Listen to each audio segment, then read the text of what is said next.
그 이전에 닉슨 독트린이라고 하는 어떤 선언 같은 것들이 1969년 발표됩니다. 내용은요, 미국은 직접적인 군사 개입을 자제하겠다.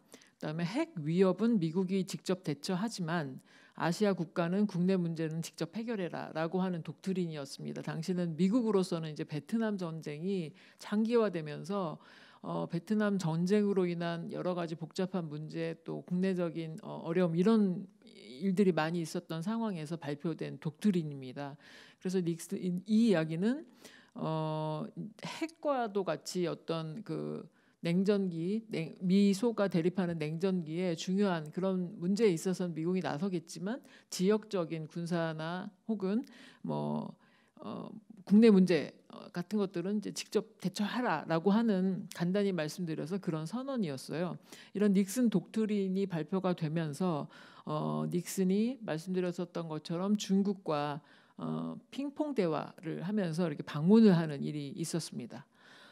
이런 이 미중 대탕트 해빙기라고 할 수 있는 이런 국제적인 환경 가운데에서 이제 미군이 철수하게 되고 또 뭐 이런 독트린이 발표가 되니까 공산주의 국가들로부터 또 우리를 어떻게 지킬까라고 하는 일들도 굉장히 이 핵심적인 이슈가 됐었고 이런 상황 가운데서 이제 우리는 북한에 대해서 좀 알아볼 필요가 있었던 것도 사실입니다. 그 당시 서로 체제 경쟁을 하던 이 50년대, 60년대를 지나서 과연 북한의 그 속내는 어땠을까를 알아보기 위해서 말하자면 탐색전이라고 할 수 있는 그런 관계도 좀 필요했었던 그런 상황이었었죠.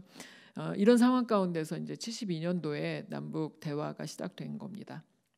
자, 7.4 남북 공동성명 국내 정치적 배경이라는 것이 또 있습니다. 국제적으로는 미국과 그 중국이 화해 분위기를 이루는 그런 대탕기 해빙기가 있었다면 국내적으로는 또 어떤 일들이 있었는지 보겠습니다. 1970년 8.15 그 광복절 기념사에서 박정희 당시 대통령이 평화통일 구상 선언이라는 것을 발표를 하죠. 그래서 대화와 협상, 교류와 협력을 통해서 평화통일을 하자라고 제안을 처음으로 하게 됩니다. 그리고 71년도 대선과 총선이 있었는데요. 이 당시 이렇게 민주화와 북한과의 대화를 통한 통일 기반을 마련하자라고 하는 주장을 김대중 당시 야권의 후보가 적극적으로 개진을 하고 나왔습니다. 이전까지는 선 건설 후 통일, 그러니까 남북이 서로 체제 경쟁을 하고 있는 마당에 발전을 먼저 해서 우리 체제를 안전하게 기반을 닦아놓고 난 이후에 통일 문제를 논의하자라고 하는 어떤 정부 주도의 그런 입장이 이렇게 상당히 설득력 있게 먹히던 그런 시절이었습니다. 그래서 선 건설 후 통일 논의에 의해서 민간 차원에서는 통일 얘기를 하지 못하는 그런 상황이었었죠. 한참 전 국가적으로 경제 개발을 하자라고 하는 상황이었으니까요. 그런데 이제 이때쯤 되니까 70년대 초반으로 들어서면서 이러한 통일 담론을 국가만 독점하는 이런 일에 있어서 조금 사회 안에서 민간 안에서는 너무 정부 주도의 통일 담론에 대해서 좀 저항이 일어나기 시작한 거죠. 이런 70년, 71년 국내 어떤 정치 상황 속에서 또 국가가 주도적으로 남북 대화에 나설 수밖에 없는 그런 상황이 됐었던 겁니다. 자, 7.4 남북 공동 성명의 취지를 보겠습니다. 이게 되게 중요한 부분인데요. 이 기능주의적인 접근을 처음부터 시도했다 이렇게 말씀드릴 수 있습니다. 이 기능주의라고 하는 것이 이 통합 이론에서 굉장히 중요한 이론입니다.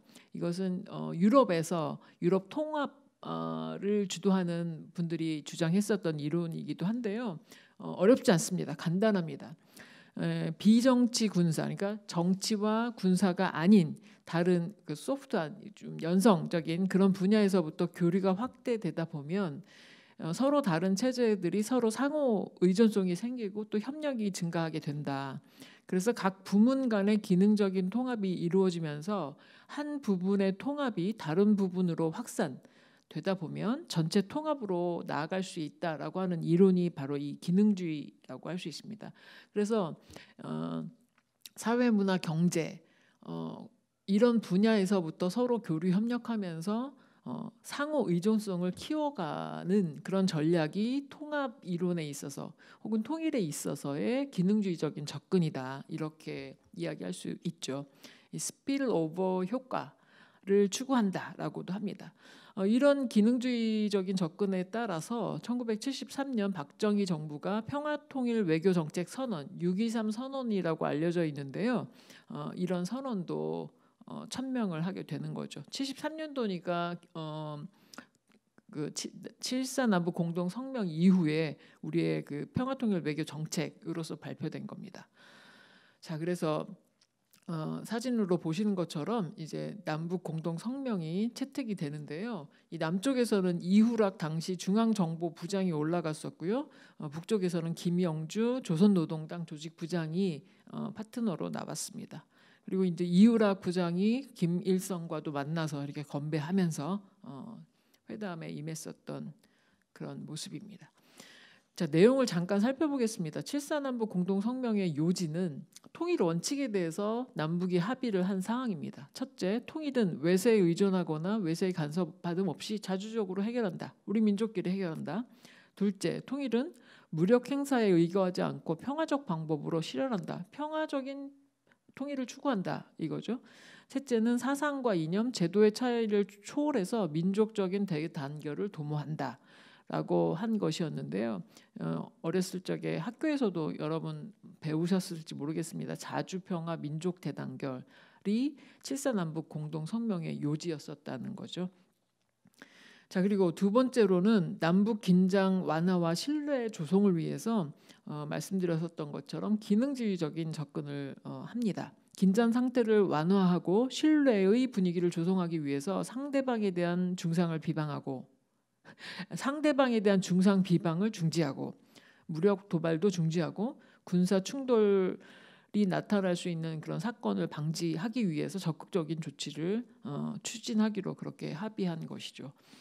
이처럼 7.4 남북 공동 성명이 남북한 최초로 합의서를 도출해낸 상황이었었는데요. 통일 원칙에 있어서나 혹은 남북 긴장 완화와 신뢰 조성이 대화의 전제 조건이라고 이렇게 합의문으로 만들어 낸 것이나 처음부터 남북 관계는 기능주의적으로, 그러니까 점진적이면서도 사회, 경제, 문화 이런 비정치 군사적인 부분에서부터 교류 협력을 통해서 접근을 한다라고 하는 이런 취지가 남북 합의문 첫 번 그 합의문에서부터 채택되고 있었던 어떤 그런 배경이다.